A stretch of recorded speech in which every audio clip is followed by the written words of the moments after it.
Normalmente, os cristãos, quando se juntam, rezam. E rezam fazendo o quê? Invocando o Espírito Santo para que, iluminados por ele, possam fazer o discernimento das situações a partir de Deus, ou seja, ver a partir de Deus. E também para que todos entrem no mesmo espírito de unidade, de compreensão e de tolerância. É suposto que os cristãos, mesmo quando discutem aspectos da vida humana que dizem respeito a todos, tenham divergências de visão, de opinião, mas o importante é que tenham vontade de encontrar uma unidade e que todos se estimem e que as diferenças de visão possam encontrar ajustes para a harmonia do todo. Então nós juntamos-nos e queremos e pedimos ao Senhor o quê? Que Ele nos ilumine para que a nossa cabeça pense bem, que Ele nos toque o coração para encontrarmos a harmonia uns com os outros.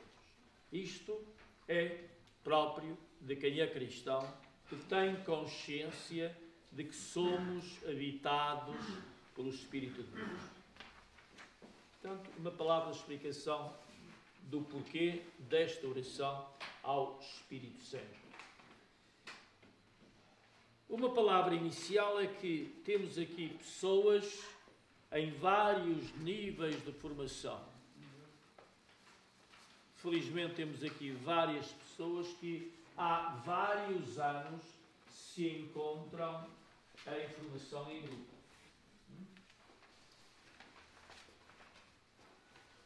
Portanto, há coisas que vão ouvir como já ouviram várias vezes. É claro que quando eu pensei nesta formação, tive sempre em conta tantas pessoas que estão um pouco mais que zero em termos de formação cristã e católica, e sendo adultos, às vezes não têm a catequese mais do que ouviram quando tinham 12, 13, 14 anos. E esta é uma das nossas dificuldades, dos nossos pecados como Igreja, é que julgamos-nos formados quando outrora se fazia a comunhão solene, ou agora com o crisma, já sabemos tudo. Já sabemos tudo. E quando se trata das coisas religiosas, toda a gente sabe tudo para dizer ou fazer uma caminhada de asneira em asneira, postas em público. Vocês têm aí nesse papel o que é que eu vos posso dizer quanto a esta formação que é inicial. Está aí que vai ser quinzenal, às quintas-feiras, das 21 às 22h15, 22h30. Gostaria de não ultrapassar muito a 1 hora. Vamos ver se o conseguimos. Para quem? Todos, de modo especial, catequistas, leitores, órgãos sociais das confrarias e diversos grupos apostólicos da paróquia. Para todos aqueles que pretendem aprofundar a fé e completar a iniciação cristã. Temos aqui já alguns jovens que se inscreveram para que um dia possam celebrar o crisma, terminando assim o processo da iniciação cristã. Ou seja, na estruturação da vida cristã, há 3 sacramentos que são os iniciais, que são a base para toda a vida cristã, que é o batismo, o crisma e a Eucaristia. Os 3 formam um tripé. E como sabem, se todos os pés, os 3 são necessários, faltando um, o edifício cai. Quando a pessoa adulta é batizada, a preparação para o batismo leva a que se recebam os 3 sacramentos em degraus, digamos assim, na mesma altura.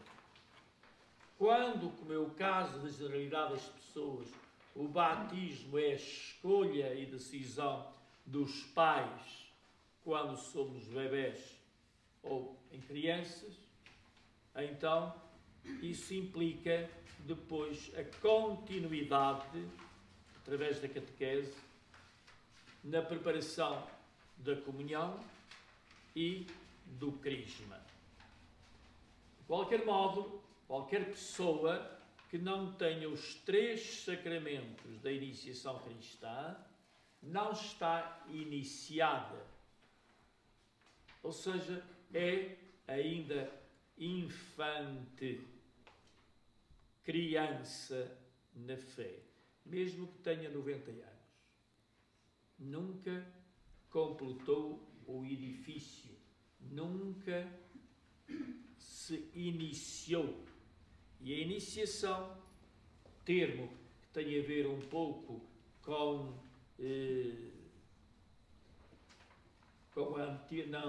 na antiguidade os ritos de abertura para a vida. E hoje, em muitas zonas tribais, isso acontece. Esses ritos dizem que aquela criança já está adulta.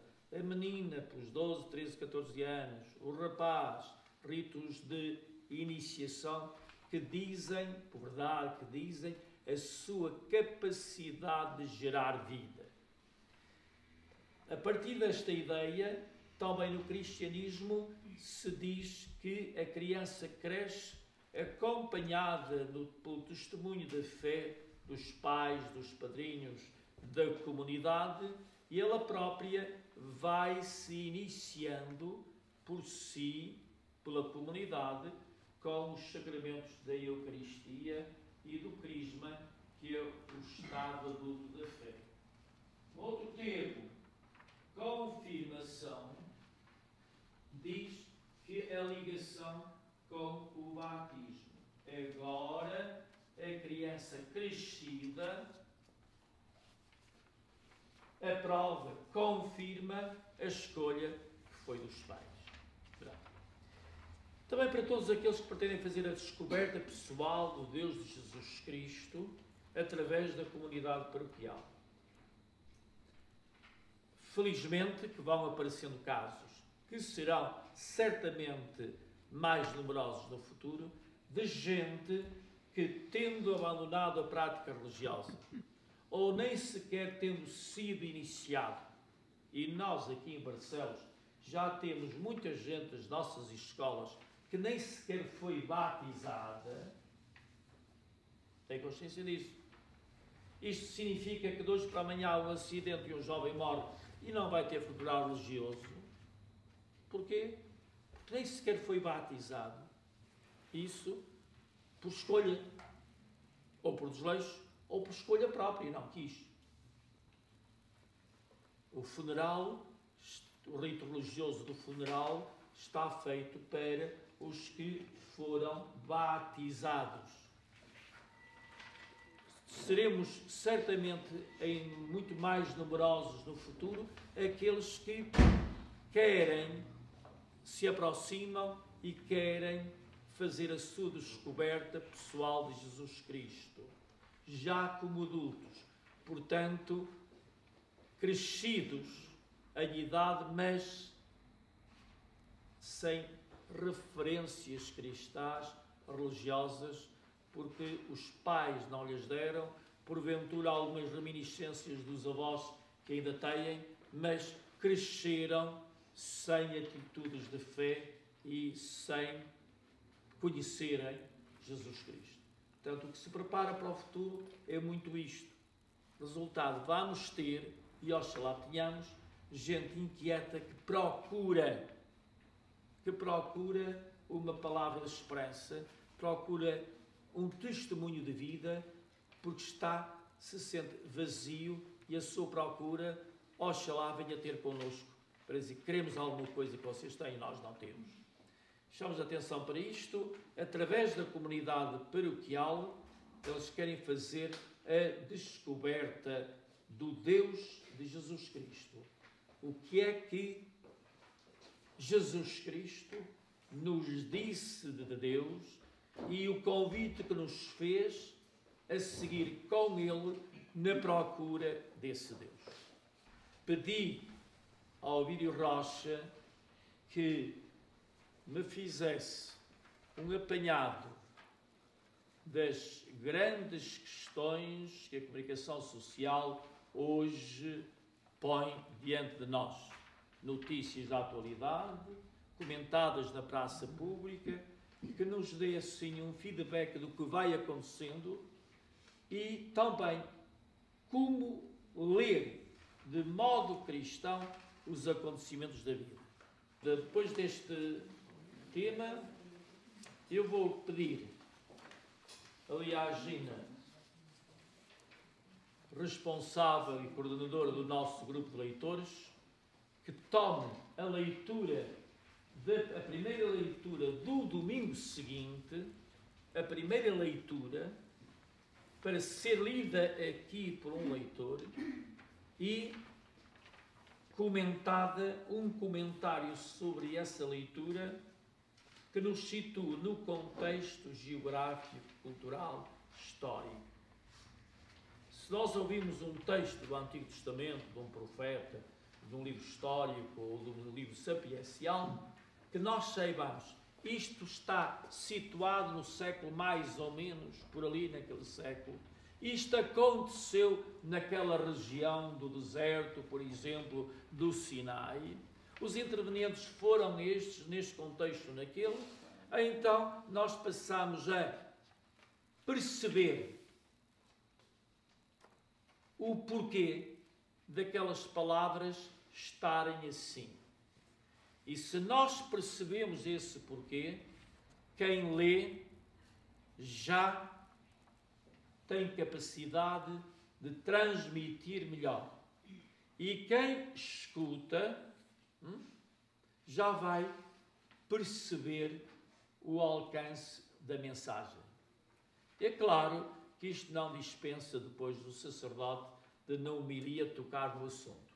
Mas se nós estivermos aqui e pegarmos na leitura do domingo seguinte, naquele texto, nós ficamos já com uma capacidade bem maior de percebermos depois o encaixe da primeira leitura com o Evangelho, que é sempre de onde se tira o tema central da mensagem daquele domingo.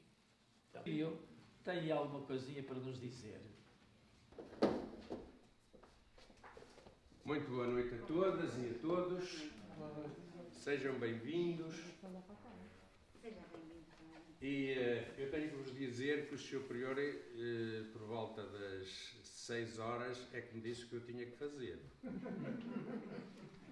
Por isso é muito complicado. Ele tinha-me dado um lamiré, eu tinha dito que não fazia nada, que não dava mais catequese, porque foram 10 anos seguidos, e eu atingi a idade em que os padres se reformam.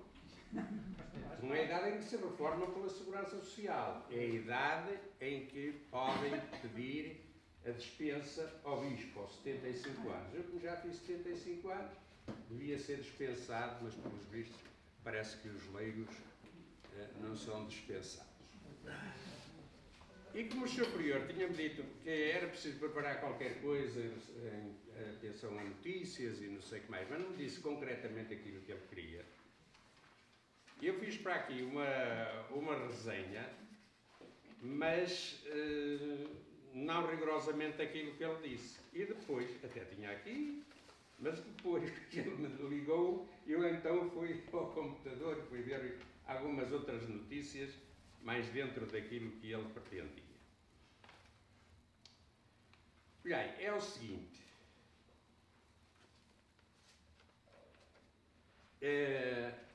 a Bíblia, que é a partir da Bíblia que nós aprendemos, não é? Como vocês sabem, a Bíblia não é um livro de ciência, nem de ciências. É um livro de cariz totalmente religioso e teológico. Portanto, não é científico. Desde o Gênesis, que diz que Deus que criou, e por aí fora os padres da Igreja, que, por exemplo, Santo Agostinho não fala em criar. Diz, Deus fez-nos. E o Senhor, depois, se quiser, pode explicar essa diferença entre criar e fazer. São coisas diferentes. Santo Agostinho escreveu nas suas Confissões, Deus fez-nos. E a minha alma, também ainda havia a distinção no tempo dele entre corpo e alma, agora já não se faz, não é? A distinção existe, mas não se faz em relação à salvação. Santo Agostinho diz, Deus fez-nos. E a nossa alma só descansa quando repousar nele. Isto é bonito. E o Sr. Prior costuma dizer assim, quem tiver pressa que vai andar. E o povo diz, pagar e morrer quanto mais tarde puder ser. Portanto, ninguém quer morrer. Nós acreditamos todos em Deus, porque Jesus Cristo é que anunciou, mas não queremos descansar em Deus. Há uma história que se conta, e que já foi contada numa conferência bíblica, salvo erro pelo Frei Bento, que uma avó levou o neto para junto do caixão do avô e a avó começou a explicar que o corpo ia para a terra, que era o que a criança via, não é? Mas que a alma ia para o céu, ia para junto de Deus. E a criança virou-se para a avó e disse assim, e eu? Quer dizer, ele quando se refere e eu, refere-se ao corpo dele, quer dizer, eu, o António, João ou Joaquim, para onde é que vou? A Igreja hoje já fala de outra forma a respeito da ressurreição. Já não explica a ressurreição da mesma forma que explicava noutros tempos, não é? Pronto. E assim sendo, eu preparei aqui alguma coisa e o que me puxa mais por estar aqui é realmente Jesus Cristo, porque a Deus nunca ninguém o viu, eu também não o vi. Diz que repousamos, ou nossa alma repousa em Deus, mas quem nos disse isso foi Jesus Cristo. E todos vós conheceis aquela passagem que os 4 evangelistas descrevem de forma um tanto ou quanto diferente, mas a verdade é a mesma, quer dizer, o cerne do texto é o mesmo, com palavras ditas de uma forma diferente, que também foram escritos em épocas diferentes, por evangelistas diferentes e para povos diferentes, ou para judeus ou para gentios, portanto, para aqueles que não seguiam realmente a Jesus Cristo. Quando Jesus Cristo diz aos apóstolos, ou a um dos apóstolos, que fosse a tal sítio buscar uma burrinha que estava lá presa e que lhe trouxesse para... Explicou-lhes que o Filho do Homem, que era ele, o Filho do Homem, vai ser entregue, vai ser morto, vai ser crucificado. E eles não acreditavam que isso fosse verdade. Levam o burro. Jesus, quem já foi a Jerusalém, conhece bem o Monte das Oliveiras, e está a dizer, no Monte das Oliveiras, montado no burrinho, e vai a caminho de Jerusalém para entrar, aclamado pelo povo nessa altura, com ramos de palmeiras e de oliveiras, e cantavam Hosana, Hosana, Hosana nas alturas, bendito seja aquele que vem em nome do Senhor. Entre eles encontravam-se alguns fariseus. E os fariseus viraram-se para Jesus e disseram: manda-os calarem, manda-os calarem. E Jesus disse: se nós nos calarmos, as pedras do caminho gritarão, ou gritarão as pedras do caminho.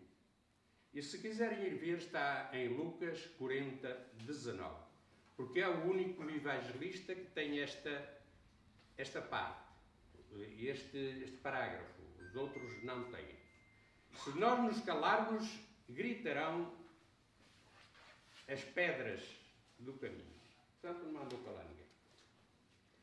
Acontece que estamos a falar aqui em calar, em gritar, e nós ouvimos de um tempo que vivemos e que continuamos ainda a viver, que tem sido de silêncio e um tempo de silêncios à espera das palavras por dizer, silêncios que tardam a passar, mas à passagem dos quais não podemos estar distraídos. O que acontece é que as nossas igrejas estão praticamente vazias. Também não podem estar mais que dois num banco. O marido e a mulher ainda podem estar juntos, mas estão numa ponta, outro está noutra. Não podem estar mais. Mas agora parece que a partir de amanhã já se podem tirar os letreiros dos bancos e já se pode, inclusive, a Conferência Episcopal também já disse, já se pode dar a comunhão não na boca, mas dizer o corpo de Cristo. E a pessoa que está a comungar diz amém. Que antes não dizia, o sacerdote ou o celebrante dizia no altar corpo de Cristo. E ninguém respondia, ou respondíamos baixinho, não é? O Papa Francisco fala-nos de uma igreja sinodal, porque somos uma igreja de sacerdotes, profetas e reis. E, portanto, se somos, pelo batismo, sacerdotes, profetas e reis, não são só sacerdotes os ordenados. Somos sacerdotes de outra ordem. Mas somos sacerdotes. E como povo de Deus batizado, todos nós temos a obrigação de não nos calarmos.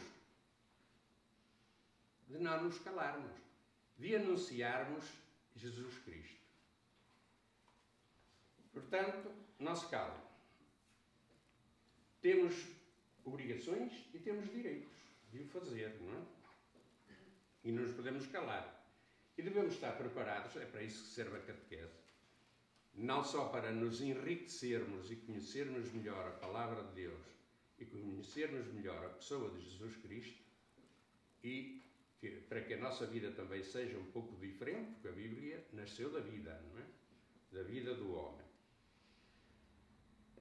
Portanto, temos que dizer que não nos calamos e temos obrigações de não nos calarmos. Eu gostava de vos falar de um artigo que não foi esta semana, não foi a que passou nem a outra. Foi na outra. E foi o Frei Bento. Há 3 semanas. O Frei Bento publica todos os domingos um artigo no jornal O Público. E nesse artigo ele diz: o importante são as pontes. Portanto, os cristãos têm que construir pontes de ligação para nos ligarmos uns aos outros. E nessas pontes nós temos que perceber os sinais de Deus. O próprio Jesus Cristo disse: não vos posso dizer tudo, vou-vos mandar o Paráclito, ou seja, o Espírito Santo, que foi o que invocámos no início, e ele vos instruirá a esse respeito. Estáem atentos aos sinais dos tempos. estai atentos aos sinais dos tempos. E é disso que ele fala, o Frei Bento, nesse artigo. Perceber os sinais de Deus, que Deus nos faz, é tarefa de toda a Igreja, não é só dos padres, nem dos diáconos, não são só dos ordenados, são de todos os cristãos. E é-nos pedido que não sejamos nem cegos, nem surdos, nem mudos. E é a respeito disso, precisamente, que a doutora Eugênia nos vai falar, quando explicar as leituras, não é? Porque vai fazer o enquadramento das mesmas e nós não podemos ser cegos, nem surdos, nem mudos. Temos que aprender de onde é que isso veio, porque vem. Isto foi no público de 19 de nove de 2021, deste ano. O Papa Francisco nunca deixou de preparar o pós-Francisco, mas também nunca embarcou em soluções que zaguassem em mais do mesmo. Por agora, ainda é tempo de silêncio e de espera.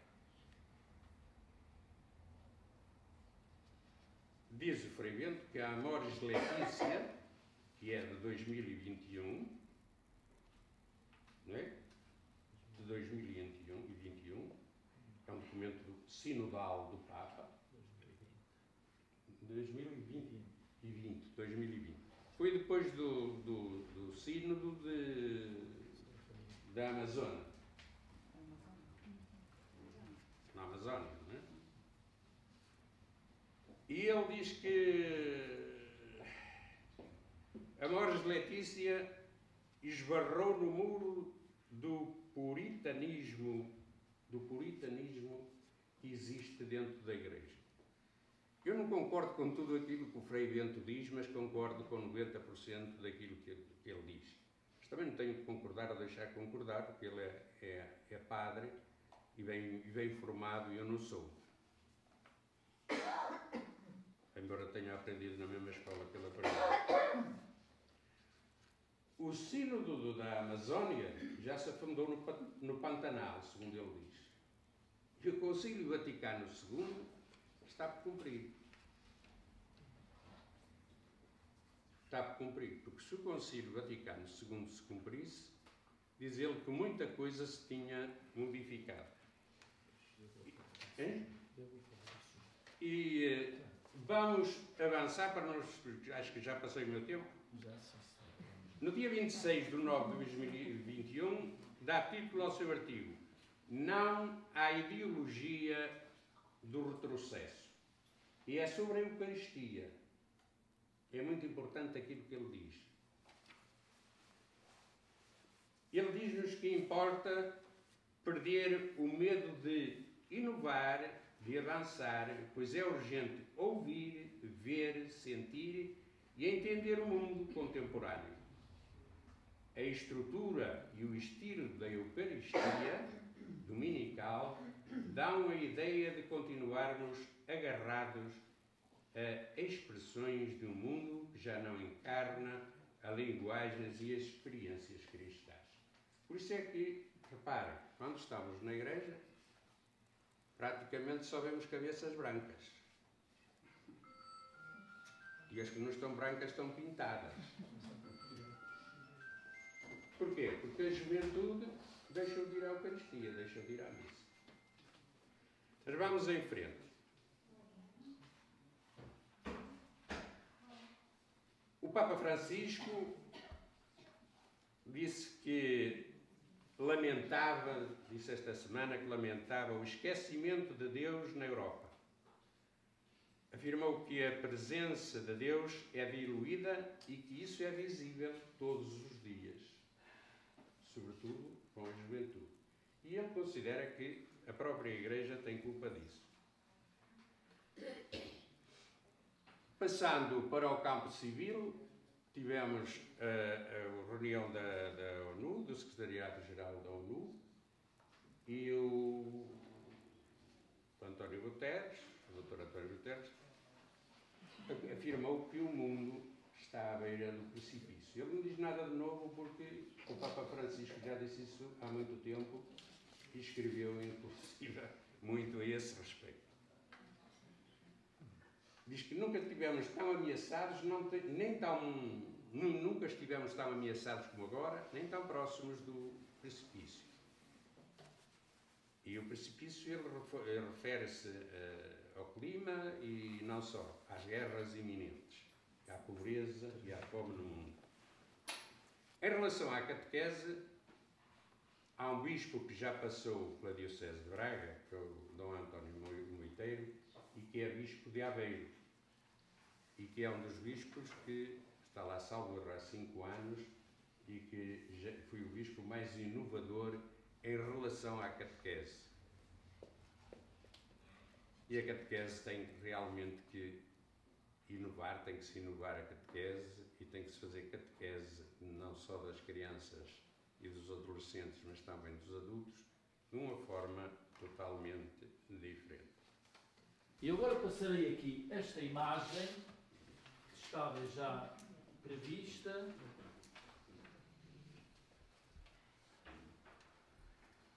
É esta. Pronto.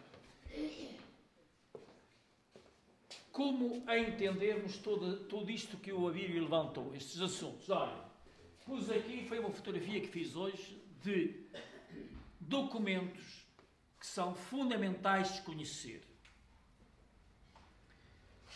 Qual o primeiro documento que nós... ponto de partida, é sempre a Bíblia. A Bíblia. Tudo parte daqui. Diz assim, Bíblia de Jerusalém. Qual é a diferença? Hoje estamos no dia de São Jerónimo, que na gruta, que se chama mesmo de São Jerónimo, na Basílica da Natividade, em Belém mesmo, que estou lá há muitos anos, ele que era um homem culto, sabia as línguas originais em que foi escrita a Bíblia, hebraico, aramaico e grego. As 3 línguas originais da Bíblia. E ele traduziu a Bíblia para a língua da cultura do tempo, que era o latim. Ouviram? Ele fez isso. E deu-se a essa versão, esse primeiro grande documento da Bíblia, os livros todos da Bíblia, deu-se o nome de Bíblia Vulgata. Vulgata ou de divulgação. Para todos. Ouviram? Tá. É daí que vem tudo o resto depois. Várias versões. E ainda hoje, o texto bíblico é passado a pente fino por especialistas que às vezes gastam a vida toda a estudar um só livro deles. O Frei, como é o... Frei não, o que faleceu... Gonçalves. Não, não é o que estava em Jerusalém. É Gonçalves. Francolino Gonçalves. Francolino Gonçalves era um especialista num dos livros da Bíblia hebraica. Ora bem, especialistas que gastam a vida sobre um texto para o entenderem, para o estudam e depois dá várias publicações. Por exemplo, esta que é a Bíblia de Jerusalém, que é um bocado de livro de ciência, ou seja, o texto está lá, mas as nuances do texto, as possibilidades de tradução disto e daquilo, estão todas elas fundamentadas, diríamos assim, de modo científico, pelos estudiosos. E é uma referência para a gente entender. Porque vocês vão ver os textos que ouvem na missa, são os mesmos daqui, mas estão numa linguagem muito mais perceptível em cada língua vernácula. Entendem? A Bíblia é a mesma, mas o texto está posto de modo a que a gente ouvindo a entende. E este está aqui de modo que corresponde muito mais aos originais, em que as palavras aparecem numa certa ordem que no nosso português podem ter uma ordem diferente para ser entendido. Entende? Mas está sempre em estudo e não é a Igreja que faz esses estudos. O livro pertence à humanidade.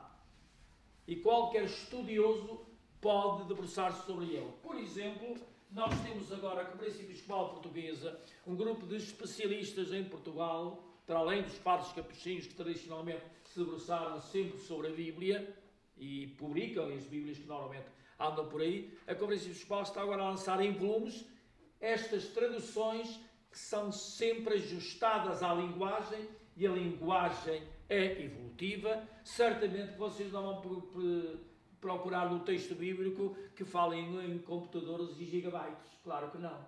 Porquê? Não é a linguagem que existe isso na altura. Percebem? Mas nós temos a geração que já nasce no digital e precisamos de agora, para esta geração, pegar na mensagem de Deus e encontrar maneiras de ela chegar aos de hoje. Reparem o trabalho que está por aqui tudo. Para que vocês entendam que às vezes vem um texto de uma maneira, ali de outra vem de outra, e noutra vem de outra. Há diferenças. Mas por causa disto, sempre respeito pelo que está no original, mas para falar aos homens de hoje. Nas línguas de hoje, nas linguagens de hoje. Portanto, está ali Bíblia de Jerusalém, tem outra edição, esta que mostrei agora. Depois, Vaticano II. Este livro, que está aqui, que é o meu uso há muitos anos, este livro contém a documentação toda do grande momento da Igreja do Vaticano II nos anos 62 e 64, que os bispos se reuniram em Roma e deram documentação, e a Igreja a partir dali foi uma lufada de ar fresco para os anos futuros. Saiu desta documentação toda que está aqui. Desta documentação toda, uns 20 anos depois, no ano 83, nasce o novo Código de Direito Canónico, que são as leis da Igreja para todo o mundo. É preciso ter isto em atenção. E a Igreja, quando fala, os cristãos estão espalhados pelo mundo todo. Então, é preciso esta unidade, tem também as suas normas, as suas regras, que aparecem aqui. Depois disto, aparecem em cada diocese estatutos, normas e diretivas. Os da nossa diocese, que noutras dioceses têm as suas normas também. Ou seja, como é que aqui se põe em prática aquilo que vem para toda a Igreja, mas que aqui se adapta às comunidades próprias, aos grupos cá da diocese. Tenham isso em atenção. E tenham em atenção também que no Vaticano II surgiu o Código de Direito Canónico em 83 e uns 10 anos depois, 93 ou por aí, saiu o Catecismo da Igreja Católica. Ou seja, se vocês que estão aqui a olhar para estas coisas agora, pela primeira vez porventura, a referir, não esqueçam isto nunca. Nós não estamos a viver do ar do vento e da cabeça de cada um a cada momento. Não é cada um constrói a sua história e, como ouvimos dizer, cada um tem a sua fé e faz o que quer. Não é assim.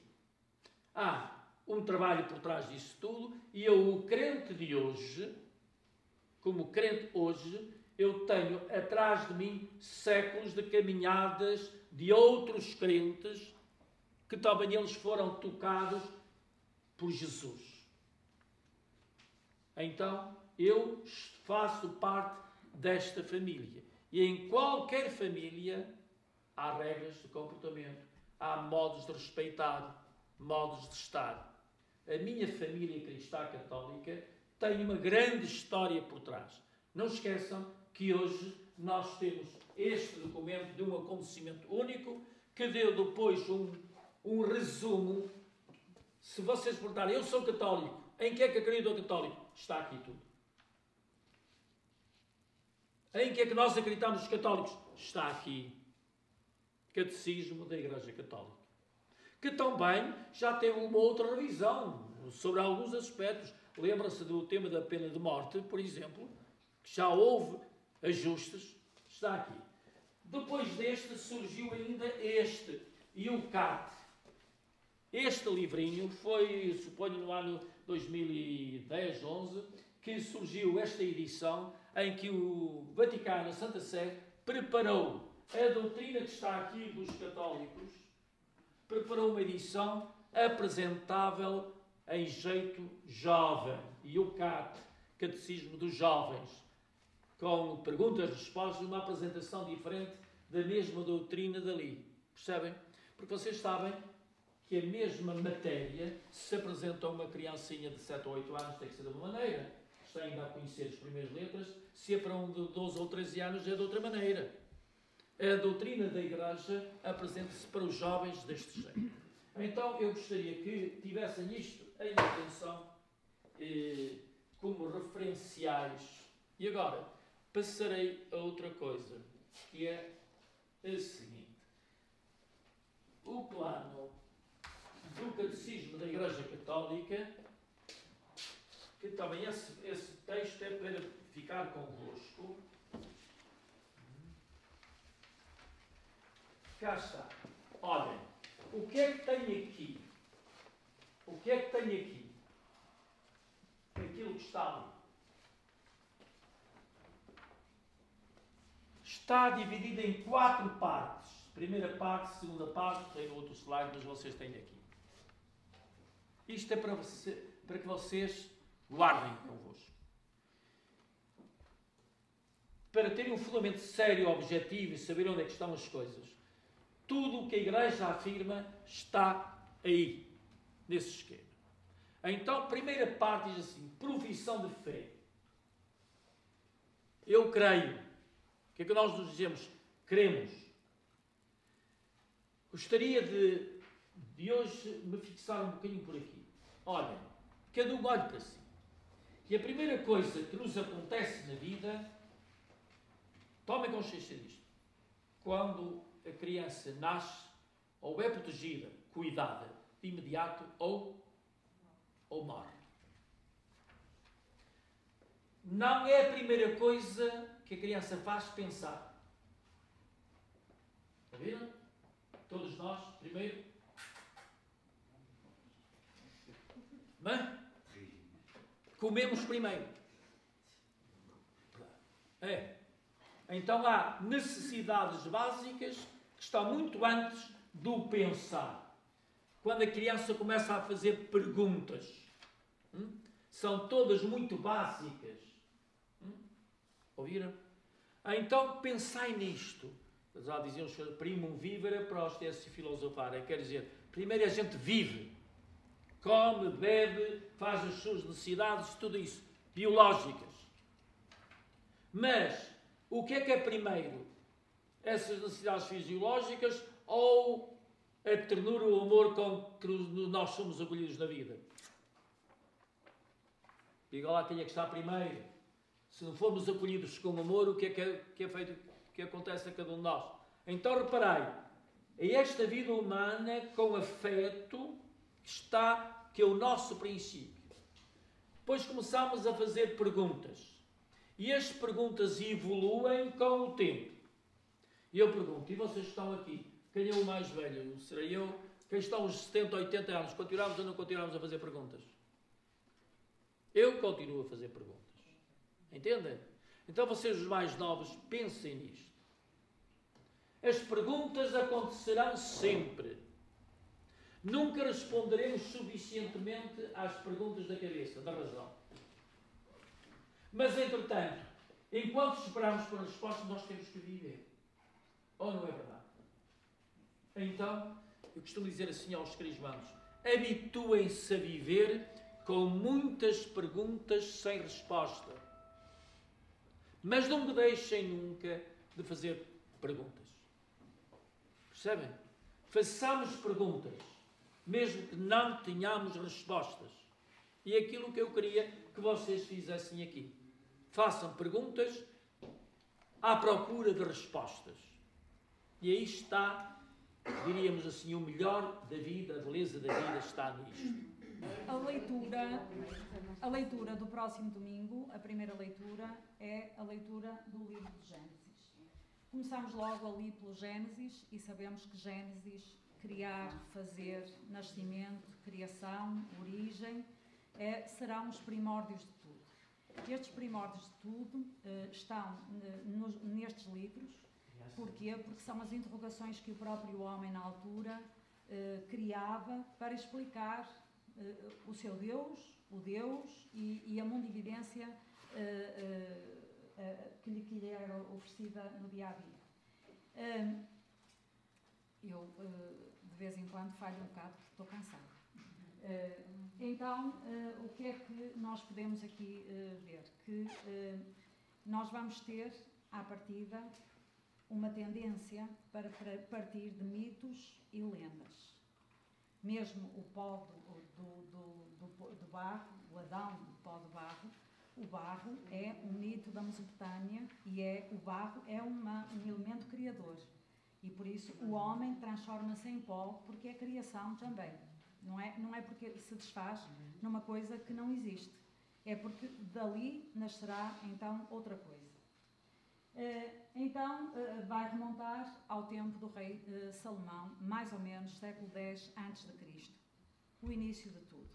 E se nós formos ver, até no próprio livro de Gênesis diz: façamos o homem e a mulher. Não diz criarmos, façamos, fazer e criar, na perspectiva que o Sr. Abílio há pouco falou de Santo Agostinho. Eu tenho dificuldade porque para mim fazer e criar são coisas muito semelhantes. E Deus, quando cria, quando o homem tem necessidade de perceber porque é que Deus criou, como é que criou, fez. Mas foi mais do que fazer, porque Ele foi realmente um criador. Ele disponibilizou ao homem tudo, o paraíso, disponibilizou ao homem a água, as aves, o sol, a lua, tudo. O homem tinha tudo. Faltava-lhe uma coisa, que já vamos ver o que é que lhe faltava. Esta primeira leitura eu vou lê-la assim corrida e depois vai um leitor ler, começou-se a ler no domingo. Eu vou ler corrida. Esta leitura, se no domingo alguém estiver em casa, uma dondoca, a ouvir a leitura, vai ficar furiosa porque vai ver que saiu da costela de Adão. E vamos ter novo problema. Vamos ter novo problema porque a leitura não nos favorece. Vamos ver se nos favorece ou não. Eu vou puxar a brasa à nossa sardinha. Então, diz assim, leitura do livro do Gênesis. Disse o Senhor Deus: não é bom que o homem esteja só. Vou dar-lhe um auxiliar semelhante a ele.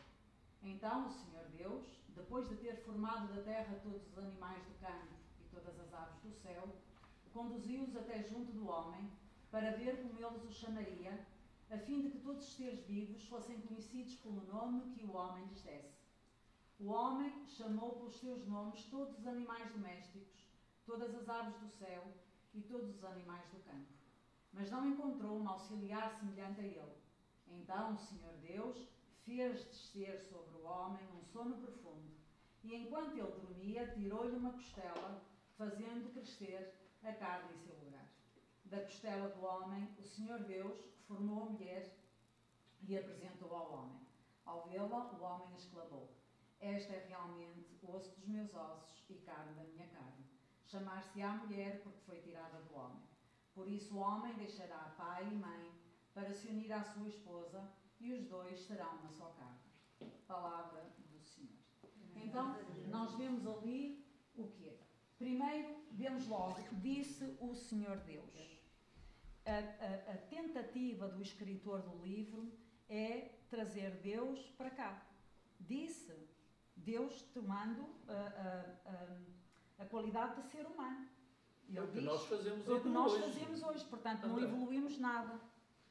Estamos como nos primórdios, porque temos essa tendência. É muito difícil percebermos como é que nasceu o homem e a mulher. Portanto, eles o que queriam era explicar isto.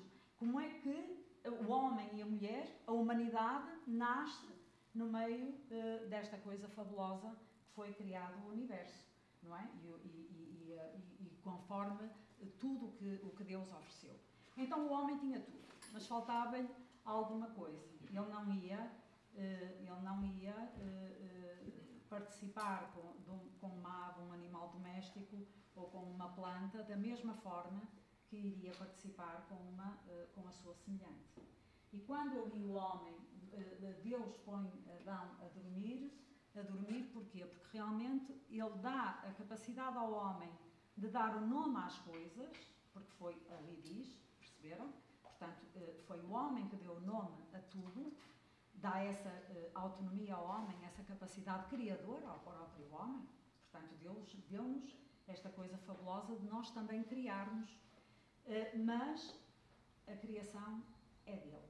E, portanto, o homem ali tinha que estar caladinho e quietinho, a dormir, em sonolência. E dali vai nascer a mulher. Mas reparem que a mulher nasce de uma costela, não nasce da frente nem de trás, nasce do lado.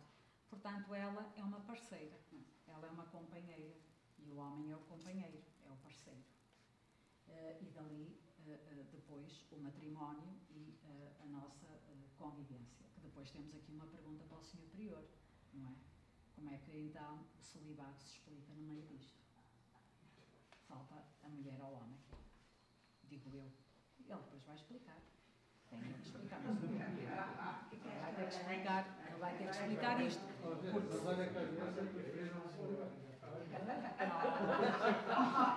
Eu não falei. Que às vezes é preferível o celibato. Mas, então, o que nós vemos ali é precisamente isso. E agora reparem, o primeiro amor, como o Sr. Prior há bocado dizia, não é a criança, o primeiro amor é qual? É o pai e a mãe, não é?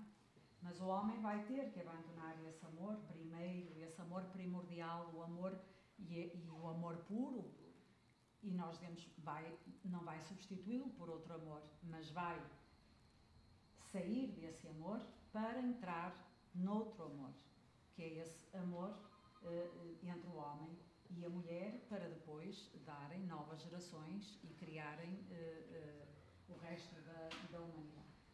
Portanto, eu vou já dizer-vos o seguinte: eu sou a coordenadora dos leitores, não sou teóloga, nem nada que se pareça. As minhas leituras, aquilo que eu faço antes de ir para a missa e o que faço antes de ler, é tentar perceber o texto à minha maneira. E isto não é ter uma posição ou egoísta, ou não, é a forma como muitas vezes nós também queremos perceber o próprio texto. Há bocado o Sr. Prior estava a dizer que nós falamos de Deus assim como nós somos. E eu ia contar uma coisa, mas acho que já não vou contar, porque me entupi. Mas posso contar. Eu fui operada há 15 dias e não dormi toda a noite.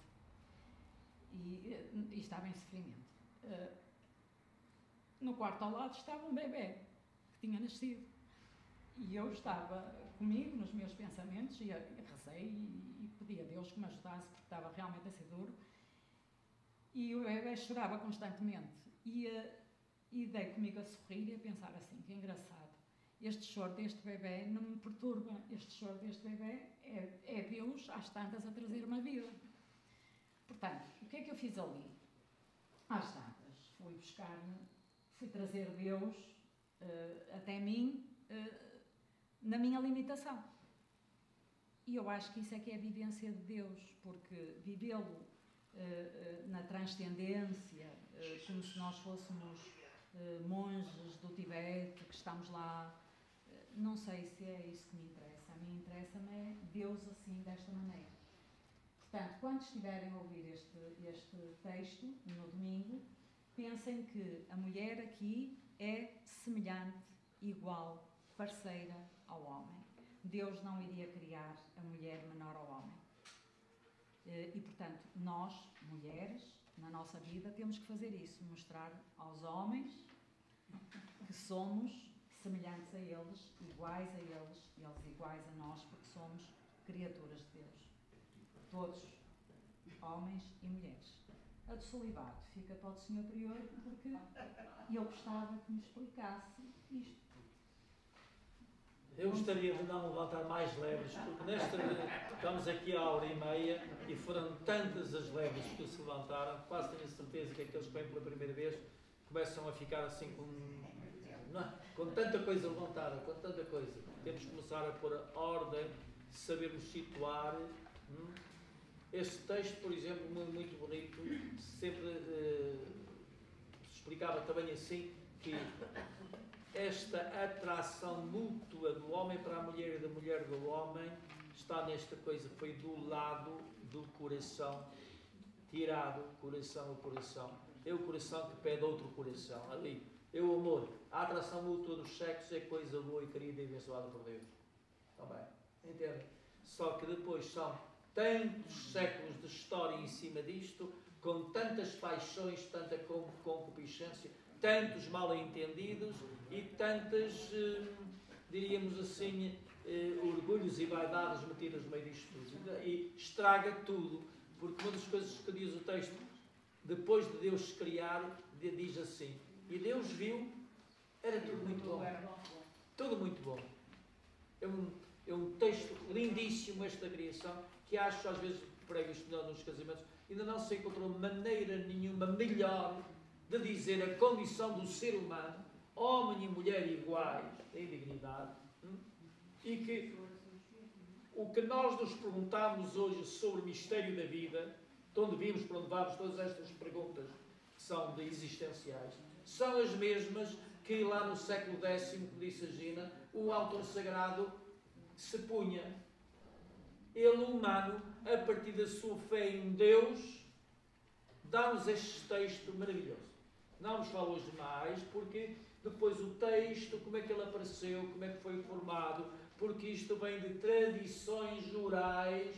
Primeiro as coisas passavam-se de boca em boca, agora um bocado a Gina levantou outra lebre, é que há muitos mitos da Sagrada Escritura, claro que sim que há, que foram recolhidos na Sagrada Escritura, e a Sagrada Escritura é sempre uma atração para os estudiosos, porque ali tem tudo. A história de Israel é a história bíblica, mas é a história de todos nós também. Pronto. Mas eu não vos digo mais nada porque já passou a hora e eu não queria demorar tanto. Queria que vocês ficassem com vontade de mais para a próxima vez, que é de hoje a 15 dias, está bem?